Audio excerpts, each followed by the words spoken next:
Terima kasih pemirsa, masih bersama kami Damai Nusaku yang mengangkat tema tentang menghisap diri. Tentunya untuk mengetahui parameter kesuksesan kita telah berhasil dalam menghisap diri, kita harus mengenali hal-hal apa saja yang paling dicintai oleh Allah dan dibenci oleh Allah. Guru kita Habib Ahmad Al-Kaf akan menjelaskannya. Silakan Habib. Bismillahirrahmanirrahim. Assalamualaikum warahmatullahi wabarakatuh.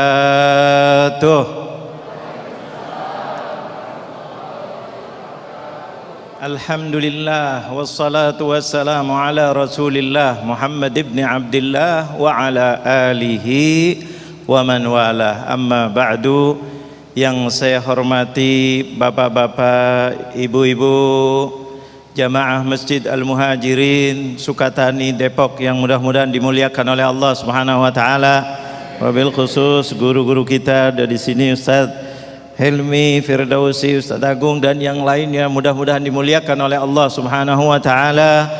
Wabil khusus pemirsa Damai Indonesiaku dimanapun Anda berada, semuanya mudah-mudahan dimuliakan oleh Allah Subhanahu wa taala.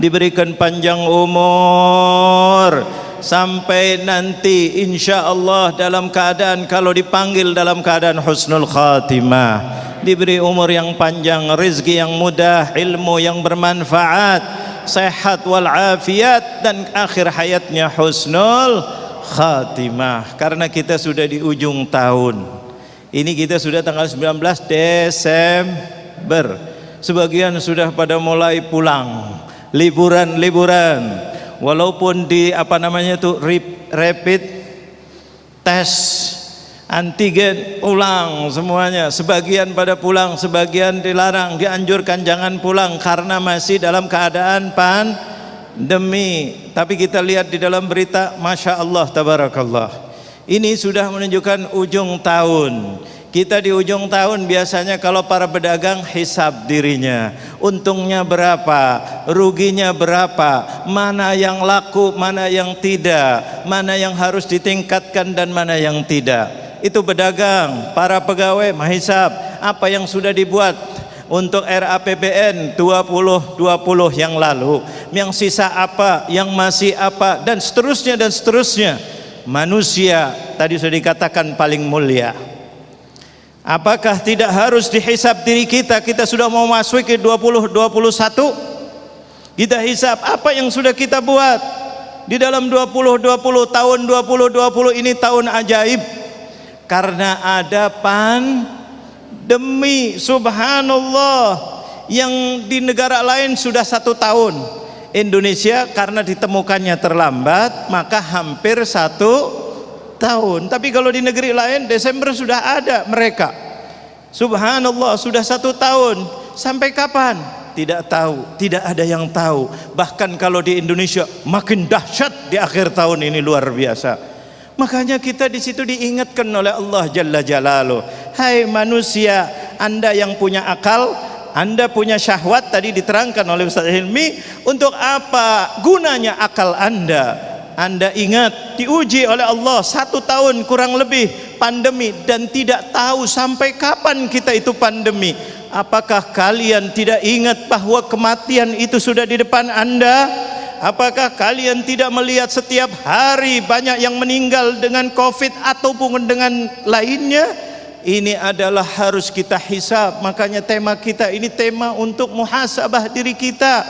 Kita mau kemana? Kita sudah ujung umur berapa? Jangan sampai kita leka-leka terus. Mana perbuatan yang dicintai oleh Allah, mana yang dibenci oleh Allah. Anda punya akal, gunakan akal Anda. Kalau para pedagang, mana yang dicintai oleh konsumen, diperbanyak. Mana yang tidak disukai, berhenti, tidak beli lagi untuk modal yang lainnya. Umur Anda makin berkurang. Amalan apa yang kira-kira dicintai oleh Allah Jalla Jalaluh? Lihat Al-Quran. Al-Quran itu 30 juz, kebanyakannya menceritakan sejarah-sejarah yang lama. Bahkan sejarah-sejarah yang akan datang pun ditulis dalam Al-Quran, diterangkan oleh Al-Quran. Artinya apa? Sejarah mana orang-orang yang soleh, mana orang-orang yang matinya konyol. Mana ini Allah mencintai orang-orang soleh, para nabi, para solihin. Itu perbuatannya bagaimana? Membenci kepada orang-orang yang dibenci oleh Allah, Fir'aun, 'Ad, Tsamud, kaum Lut, dan seterusnya diceritakan oleh Allah. Untuk apa? Allah sayang, kita punya akal. Anda pengen husnul khatimah ataupun su'ul khatimah.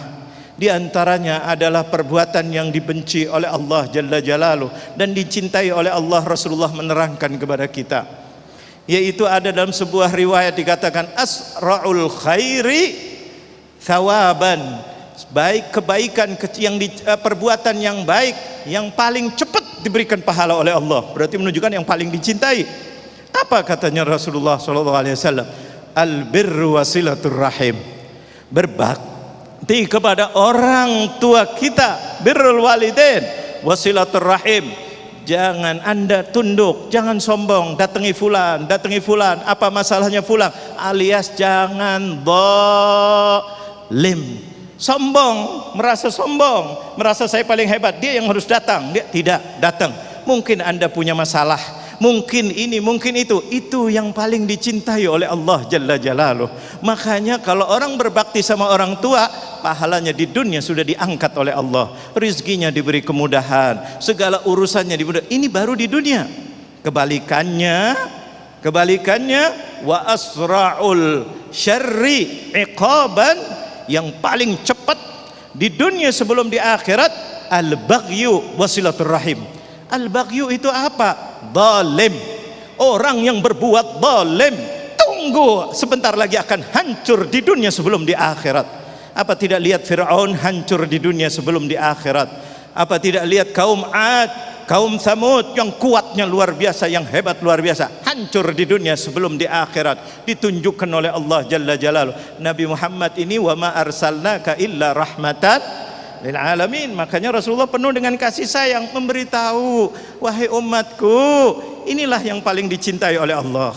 Ini perbuatan yang tidak dicintai oleh Allah, yaitu adalah perbuatan zalim dan perbuatan yaitu silaturahim yang kurang, khususnya kepada ibu dan ayahnya. Itu di dunia biasanya dia akan hancur sebelum di akhirat. Apalagi tanda-tanda kehancurannya orang, kalau makin dia zalim, disitulah Allah turunkan kebesaran Allah Jalla Jalaluh. Jangan dianggap kita ini bukan hidup begitu saja. Kita sebagai bangsa Indonesia, kita punya ikatan, yaitu adalah Pancasila. Yang pertama adalah ketuhanan yang Maha Esa.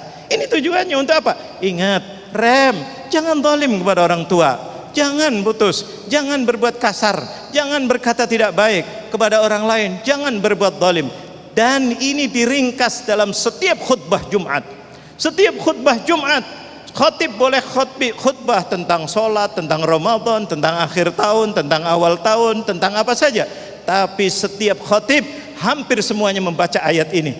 Ditutup ringkasan daripada khutbah Jumat itu setiap minggu, innallaha ya'muru bil adli wal ihsani wa ita'il dzil qurba wa yanha an, dan menyuruh untuk melarang 3 perkara, wa yanha 'anil fahsya'i wal munkari wal baghi.